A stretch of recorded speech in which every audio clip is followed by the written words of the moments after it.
Seumpama biji sesawi yang ditaburkan di tanah. Shalom saudaraku yang Tuhan, selamat pagi. Kembali kita di dalam renungan harian. Harapan saya bahwa saudara diberkati Tuhan dan sungguh-sungguh tetap setia dalam Tuhan. Kita tetap membahas tentang tegar di masa sukar. Dan kemarin kita bicara tentang bahwa iman itu membuat kita tegar di masa sukar.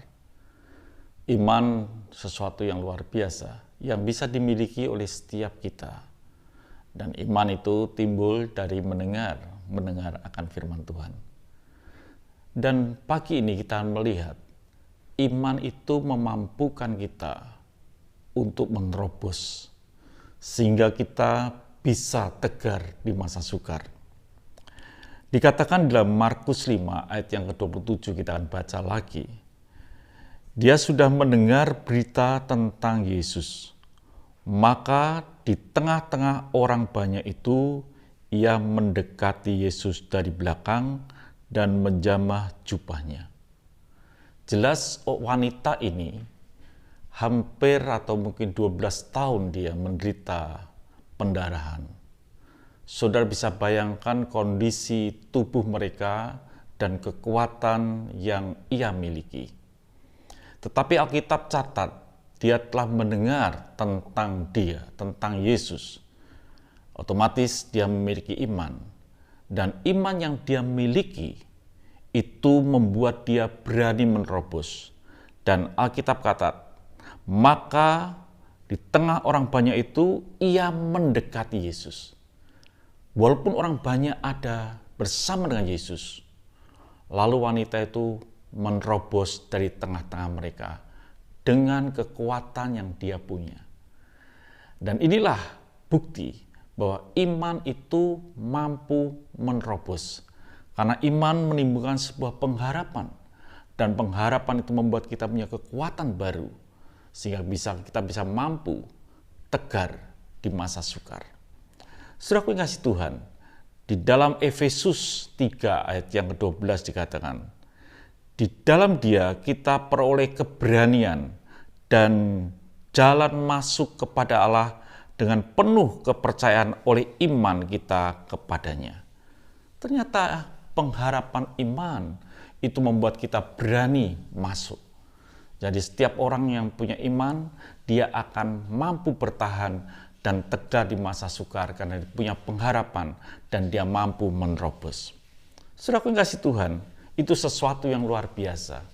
Iman membuat orang berani menerobos karena punya pengharapan. Ada seorang buta yang bernama Bartimius. Ketika dia mendengar tentang Yesus, dia berteriak, "Yesus, anak Daud, kasihanilah aku." Orang banyak menegur dia. Tapi Alkitab catat dalam Markus 10 ayat yang ke-48. Banyak orang menegur supaya diam. Namun semakin keras ia berseru, "Anak Daud, kasihanilah aku." Ternyata iman selalu memampukan kita tegar dan berani untuk menerobos. Jadi setiap kita yang berkata memiliki iman, di masa sukar tidak akan pernah menjadi ambyar. Tapi kita akan menjadi tegar karena kita punya kekuatan untuk menerobos. Bartimius itu contohnya. Bukan sekedar Bartimius, ada seorang ibu datang minta tolong kepada Tuhan Yesus. Dan Yesus berkata, tidak pantas anjing makan dari roti.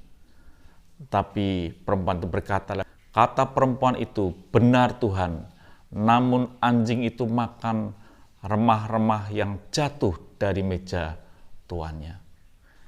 Iman itu membuat kita berani menerobos. Karena kita punya pengharapan, punya kekuatan. Jadi kalau saudara berkata, saudara orang yang beriman, saudara seharusnya tidak pernah menjadi ambyar, tapi tegar di masa sukar. Karena iman membuat kita punya pengharapan dan berani menerobos dan memperoleh sesuatu yang kita harapkan. Tuhan berkati. Biarlah iman saudara adalah iman yang bergerak untuk menerobos. Mari kita berdoa dan bersyukur untuk pagi ini.